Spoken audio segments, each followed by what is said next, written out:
북텍사스로 향하는 외국인 직접 투자, 즉 그 FDI 플랫폼 자료 다들 한 번쯤 꼼꼼히 살펴보셨을 텐데요. 오늘 저희는 이 시스템이 제공하는 다각적인 투자 유치 모델을 바탕으로 과연 이 구조가 판을 흔들 진정한 게임 체인저인지 아니면 그저 보기 좋은 연결망에 불과한지 깊숙이 파헤쳐 보려고 합니다. 자료에 따르면 이 플랫폼은 단순히 하나의 텍사스 도시로 해외 기업을 유치하려는 기존의 단편적인 전략을 완전히 넘어섭니다. 북텍사스 경제권 전체를 아우르는 중립적 다중도시 투자 파이프라인이라는 매우 독특하고 거시적인 형태를 띠고 있죠. 네, 맞습니다. 그래서 오늘 저희가 다룰 핵심 쟁점은 아주 명확합니다. 상공회의소 주도의 그리고 직접적인 협상권이 없는 이 중립적 연결망이 과연 외국 기업의 복잡한 미국 진출 장벽을 낮추는 가장 최적화된 인프라인가? 아니면 궁극적인 투자의 성패는 결국 플랫폼이 아닌 개별 도시의 경제개발 기관, 즉 그 EDC와의 직접적인 자본 협상과 실무 파트너의 역량에 철저히 의존할 수밖에 없는가 하는 점이죠. 저는 이 북텍사스 FDI 플랫폼의 중립성, 그리고 특히 UT 댈러스 등 학계와의 산학 협력이 포함된 6대 지원 패키지가 기존의 파편화된 투자 유치 방식을 근본적으로 혁신한다고 봅니다. 한국 기업들이 북텍사스로 향할 때 반드시 거쳐야 하는 완벽한 전략적 관문, 그러니까 게이트웨이라고 굳게 확신하는 쪽이죠. 관문으로서의 역할, 그러니까 초기 정보를 제공하고 매칭해주는 기능의 가치 자체는 저 역시 충분히 인정합니다.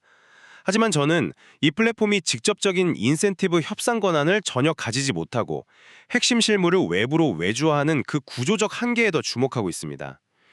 투자의 결정적 동의는 결국 중립적인 플랫폼이 아니라 개별 도시가 쥐고 있는 자본의 크기와 실행 파트너들의 구체적인 실무 역량에 있다고 보는 입장입니다. 아주 흥미로운 대립각이 될 것 같네요. 그럼 제 입장의 핵심부터 한번 짚어보겠습니다. 이 플랫폼이 지니는 가장 압도적인 강점은 바로 단일 도시를 대표하지 않는 그 중립성에 있습니다. 한국의 반도체나 배터리, AI 기업들이 미국 진출을 고려할 때 겪는 가장 거대한 장벽이 뭘까요? 바로 초기 정보의 부재입니다. 도대체 어느 도시와 접촉해야 자신들의 성장 전략에 맞는지 알 길이 없잖아요. 확실히 미국 시장, 특히 텍사스처럼 광활한 지역은 초기 진입 시에 꽤나 막막함을 주는 게 사실이죠. 바로 그겁니다. 그 지점에서 플랫폼의 산업 클러스터 매칭 기능이 빛을 발하는 겁니다. 금융과 AI의 중심지인 댈러스, 첨단 제조와 항공우주의 알링턴, 기술 및 스포츠테크의 프리스코, 스타트업 생태계가 끈끈한 맥키니, 그리고 한국 비즈니스 클러스터와 R&D가 특화된 캐럴턴까지 기업의 공급망과 비전에 완벽하게 부합하는 도시를 찾아준다는 건 단순한 컨설팅을 넘어서는 거대한 지역 투자 인프라의 구축을 의미합니다. 게다가 이 플랫폼이 511C6 비영리 비즈니스 단체 구조를 채택했다는 점을 눈여겨봐야 합니다. 511C6라는 비영리 구조가 가지는 법적 특성을 말씀하시는 거군요. 네, 맞아요. 자선이나 교육에 치중해야 하는 511C3와는 완전히 다릅니다. 511C6는 상공회의소나 무역협회처럼 경제개발 협력과 정부와의 파트너십이 법적으로 보장되는 구조거든요. 이건 일종의 정치적 방패 역할을 해줍니다. 한국 기업 입장에서는 텍사스 내 여러 라이벌 도시들 사이에서 정치적 갈등에 휘말리고 싶지 않을 텐데 이 구조는 특정 도시에 종속되지 않는 비즈니스 커뮤니티의 대표성을 띱니다. 해외 기업과 지역 EDC 모두에게 무한한 신뢰를 줄 수 있는 그야말로 완벽한 중립적 안전지대를 제공하는 거죠. 이론적으로는 아주 완벽한 청사진입니다. 기업에게 훌륭한 나침반이 될 수 있다는 건 저도 인정해요. 하지만 저는 그 부분에 대해 완전히 다른 방향에서 접근하고 싶습니다. 우리가 자료의 5번 항목, 즉 중립적 연결구조의 이면을 아주 냉정하게 직시할 필요가 있거든요. 자료를 보면 매우 단호한 어조로 이렇게 명시되어 있습니다. 플랫폼은 기업을 대신해 협상하지 않는다. 네, 인센티브나 세금 협약 같은 것들은 기업과 해당 도시 EDC가 직접 진행한다고 되어 있죠. 정확합니다. 바로 그 직접 진행한다는 문장에 의미하는 바가 핵심입니다. 기업 입장에서 미국 진출에 가장 실질적이고 파괴적인 혜택이 뭡니까? 텍사스 특유의 지자체 인센티브 법안인 챕터 380, 381 협약 같은 것들입니다. 지자체가 기업에게 부지를 무상으로 제공하거나 인프라 구축 비용을 대주고 막대한 재산세 감면을 해주는 강력한 혜택이죠. 거기에 판매세 환급이나 텍사스 기업기금 같은 수백만, 수천만 달러짜리 자본적 혜택들은 모두 플랫폼의 통제권 밖에 있습니다. 그러니까 플랫폼이 직접 돈을 쥐어주지는 않는다는 말씀이시죠? 그렇죠. 비유하자면 이 플랫폼은 일종의 기업용 부동산 앱 같은 겁니다. 훌륭한 매물을 보여주고 동네의 학군과 상권을 분석해주지만 정작 내 대출 금리를 깎아주거나 집값을 내주는 건 아니라는 거죠. 플랫폼은 투자의 물꼬를 틀 수는 있지만 기업의 이윤을 결정짓는 핵심 협상 테이블에는 앉지 못합니다.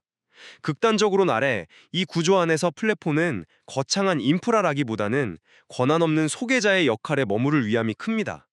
권한이 배제된 중립성이 과연 투자 유치의 핵심 동력이라고 부를 수 있을까요? 어떤 관점에서 그렇게 보시는지 충분히 이해합니다. 권한이 배제된 중립성이라 아주 날카로운 지적이네요. 하지만 저는 조금 다른 시각으로 접근해 보고 싶네요. 저는 오히려 그 협상권의 부재가 이 플랫폼의 신뢰도를 담보하는 가장 강력한 무기라고 생각합니다. 만약 플랫폼이 직접 인센티브 협상에 개입해서 자본을 쥐락펴락한다고 가정해 보죠. 북텍사스 내의 수많은 도시들 사이에서 당장 어떤 일이 벌어질까요? 아무래도 왜 저 도시만 밀어주느냐는 불만이 나오기 시작하겠죠. 바로 그겁니다. 치명적인 정치적 불신과 갈등이 싹트게 됩니다. 501세 6 상공회의소 기반 플랫폼이 철저히 중립을 지키고 협상에서 손을 떼기 때문에 단일 도시가 자신의 이익만을 위해 기업을 무리하게 유치하려는 제로섬 게임의 폐해를 막아줄 수 있는 겁니다. 객관적인 시각에서 기업의 요구 조건과 도시의 인프라를 연결해 주는 것 그 자체가 정보 비대칭을 해결하는 엄청난 경제적 가치입니다. 기업은 협상 테이블에 앉아서 챕터 380 협약을 맺기 전에 자신이 왜 알링턴이 아닌 캐롤턴에 가야 하는지에 대한 확신이 필요합니다. 플랫폼은 바로 그 객관적인 확신을 제공하는 주체인 겁니다. 신뢰의 가치와 정보 비대칭 해소가 중요하다는 점은 전적으로 동의합니다. 하지만 투자는 철저하고 냉혹한 자본의 논리라는 점을 잊어서는 안 됩니다. 자료에 명시된 세 번째 지원 패키지, 자본 및 자금 조달 패키지를 한번 보시죠. 기업이 미국 진출 초기에 궁극적으로 목말라 하는 건 거대한 자금 조달입니다. 연방정부 보증 대출인 SBI 7A나 504 대출, 상업용 건물의 에너지 효율을 높이기 위한 페이스 파이낸싱, 혹은 기회특구 자금 조달 같은 것들이죠. 네, 공장이나 시설을 구축하려면 막대한 초기 자본이 필수적이니까요. 또 단순히 한국계 금융기관이나 지역 투자 네트워크와 연결해준다고만 되어 있습니다. 만약 한국의 배터리 소재 기업이 진출한다고 가정해보죠. 수백억 원의 초기 자본을 필요로 할 때 플랫폼이 직접적인 금융 레버리지를 쥐고 있지 않은 채 오직 외부 네트워크의 소개와 개별 도시의 EDC의 유인 체계만 의존해야 한다면 어떻게 될까요? 이 파이프라인이 기업을 끌어당기는 실질적 지배력은 매우 제한적일 수밖에 없습니다.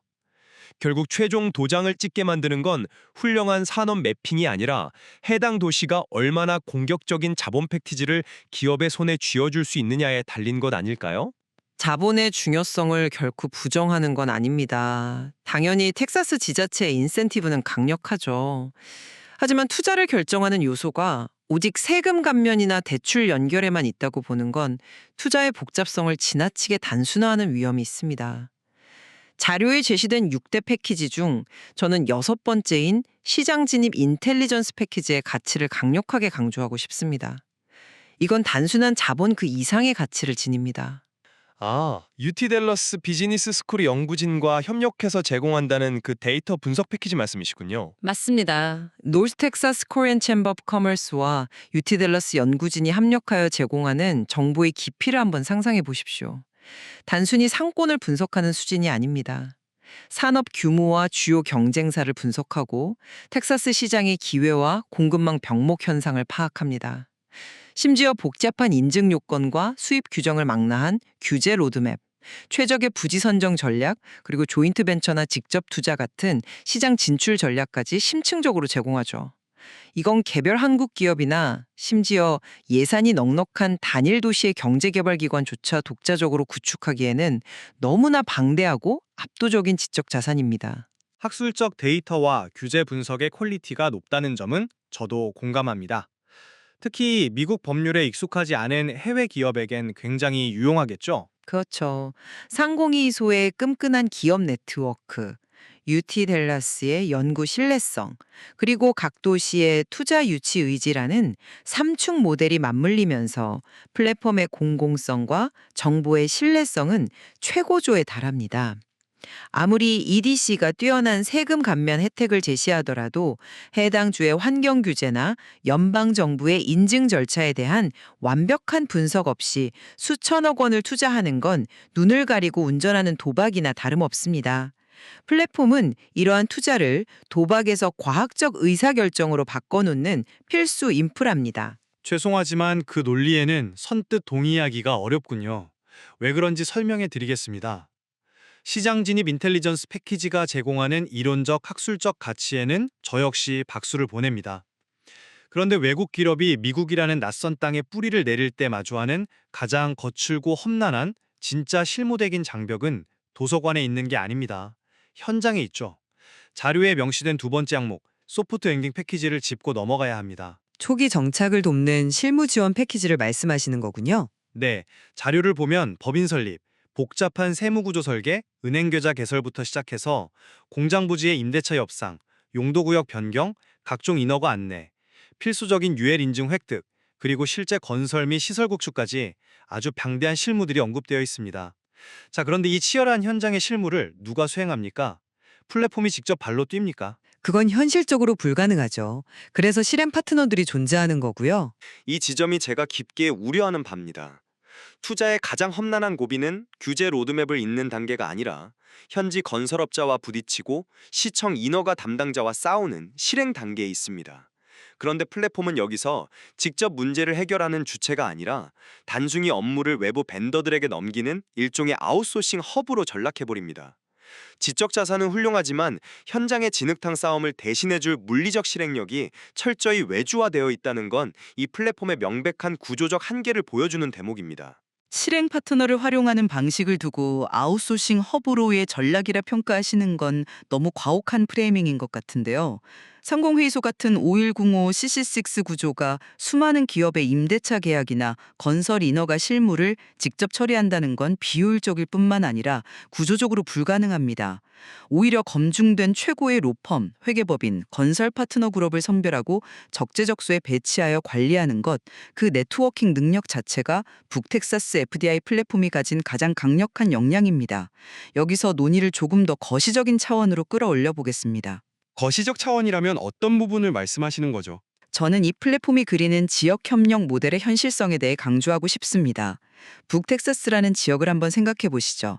이곳은 분절된 도시들이 우연히 모여있는 단순한 집합체가 아닙니다. 공급망과 인력 개발을 긴밀하게 공유하는 거대한 유기적 생태계입니다. 자료에 명시된 5번째 패키지, 인력 및 조달 패키지를 보십시오. 댈러스 칼레지나 텍사스 워크포스 커미션과의 협력을 명시한 부분 말이군요. 네, 정확합니다. 개별 도시 하나가 독자적으로 우수한 엔지니어나 제조 인력을 모두 공급할 수 있습니까? 플랫폼은 달라스 컬리지, UT 알링턴, 그리고 텍사스 인력위원회 등과 협력하여 기업 맞춤형 인력 교육 프로그램과 기술 개발 보조금을 지원합니다. 거기서 끝이 아니죠. 현지 제조 파트너나 물류 제공업체를 촘촘하게 연결해주고 나아가 시, 주, 연방정부의 공공조달 시장으로 진입할 수 있는 통로까지 열어줍니다. 단일 도시의 EDC가 자신의 좁은 행정 경계 안에서 이런 거대한 광역 공급망과 교육 생태계를 독점적으로 기업에게 약속할 수 있을까요? 절대 불가능합니다. 오직 북텍사스 전체를 아우르는 이 플랫폼만이 개별 행정구역의 한계를 뛰어넘어 지역 단위의 강력한 펀더멘털을 제공할 수 있는 겁니다. 북텍사스가 거대한 유기적 생태계라는 점, 그리고 지역 협력을 통해 노동력과 공급망을 유연하게 공유한다는 비전은 무척 이상적이고 아름답습니다. 하지만 우리는 비즈니스의 최종 종착지라는 차가운 현실을 냉정하게 바라봐야 합니다. 기업은 북텍사스라는 추상적인 생태계 위를 둥둥 떠다니며 사업을 하는 존재가 아닙니다. 당연히 어딘가에 털을 잡아야죠. 그렇죠. 기업은 궁극적으로 단 하나의 물리적 주소에 닷을 내려야만 합니다. 결국 본사를 플래너에 둘 것인가? 아니면 첨단 제조 인프라를 위해 프리스코를 선택할 것인가라는 지극히 단일하고 배타적인 도시 선택의 순간에 직면하게 됩니다. 한번 상상해 보십시오. 수천 명의 고용 창출과 막대한 세수가 걸려있는 대형 한국 배터리 기업의 유치전이 벌어졌다고 가정해 봅시다. 플랫폼이 아무리 광역 파이프라인을 촘촘히 구축해 놓았더라도 막판에는 북텍사스 내의 이웃 도시들 사이에서 혈투에 가까운 제로섬 내부 경쟁이 발생할 수밖에 없습니다. 도시들 간의 유치 경쟁은 자연스러운 시장 원리 아닐까요? 맞습니다. 자연스러운 원리죠. 그래서 각 도시의 EDC들은 자신들만의 챕터 381 협약과 파격적인 재산세 감면 카드를 꺼내들고 사활을 걸고 기업을 유혹할 겁니다. 제가 묻고 싶은 건 이겁니다. 이 치열하고 노골적인 자본 유치전 한가운데서 협상권조차 없는 플랫폼이 끝까지 고상하게 중립성을 유지하며 단일 도시 중심이 아닌 지역협력 모델이라는 철학을 기업에게 납득시킬 수 있을까요? 도시란의 거대한 자본 논리가 충돌할 때 중립적 파이프라인의 입지는 역설적으로 가장 취약해지고 무의미해질 수 있다는 겁니다. 투자가 최종적으로 개별 도시의 물리적 주소로 귀결된다는 점, 그리고 마지막 순간에는 지자체의 인센티브가 강력한 변수로 작용한다는 점은 부인할 수 없는 팩트입니다. 하지만 그 최종 선택지에 도달하기까지의 과정이 과거에는 기업 스스로 눈을 가리고 헤매야 했던 암흑 속에서의 탐색이었다면 이제는 플랫폼이라는 체계적이고 과학적인 조명 아래서 이루어진다는 것이 제가 주장하는 혁신의 핵심입니다. 자, 이제 양측의 쟁점이 충분히 무르익은 것 같네요. 오늘의 논의를 갈무리하며 제 최종적인 입장을 요약해 보겠습니다. 플랫폼이 직접적인 현금성 인센티브를 쥐고 있지 않다는 점은 한계가 아니라 오히려 이 시스템을 지탱하는 중립성의 기반입니다. 오히려 C6 구조가 주는 공공성과 UT 댈러스 등 최고 수준의 대학기관이 담보하는 압도적인 지적 자산을 바탕으로 기업에게 가장 안전하고 객관적인 투자 판단의 토대를 제공하니까요. 이는 단발적인 투자 유치를 넘어 향후 수십 년간 이어질 한국과 북텍사스를 잇는 견고한 경제 파이프라인을 구축하는 일입니다. 투자의 올바른 방향성을 결정짓는 초기 단계에서 이 플랫폼보다 더 강력하고 신뢰할 수 있는 길잡이는 없다고 확신합니다. 저 역시 이 시스템이 지닌 잠재력과 산학협력 모델의 가치를 깎아내리고 싶지는 않습니다. 저의 최종 입장을 정리하자면 플랫폼이 제공하는 산업 클러스터 매칭과 심층적인 시장 분석 기능은 미국 시장에 처음 발을 내딛는 해외 기업들에게 아주 훌륭한 나침반 역할을 수행한다는 점은 의심의 여지가 없습니다. 앞서 말씀드린 대로 정보의 비대칭성을 해소하는 데는 이만한 툴이 없겠죠. 그 부분에서는 우리의 시각이 정확히 일치하는군요. 네, 맞습니다. 다만 이 훌륭한 나침반이 최종 목적지까지 거대한 화물선을 직접 끌고 가는 엔진이 될 수는 없다는 사실을 명확히 직시해야 합니다.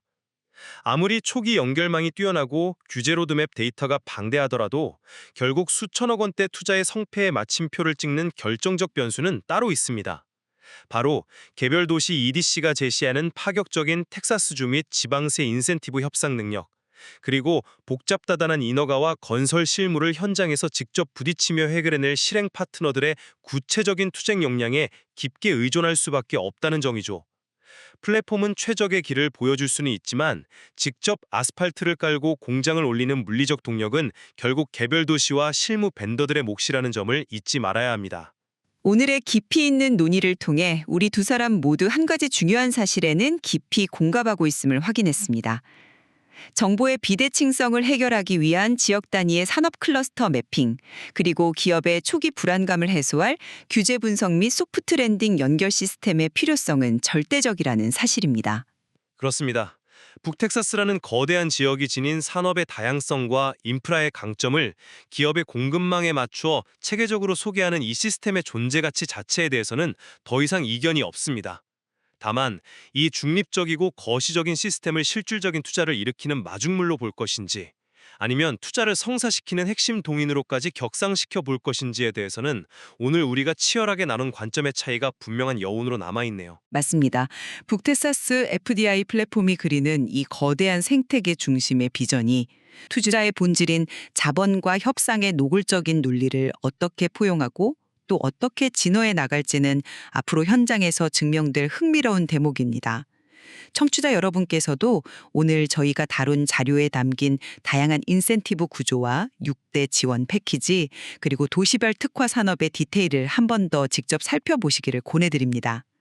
자료 속에 얽혀있는 다각적인 지역 협력 모델의 이상과 협상권 부재라는 실무적 한계를 동시에 짚어보시면서 과연 이 플랫폼이 북텍사스 투자의 본질을 어떻게 재정해 하고 있는지 여러분만의 결론을 내려보시는 것도 아주 흥미로운 지적 여정이 될 것입니다.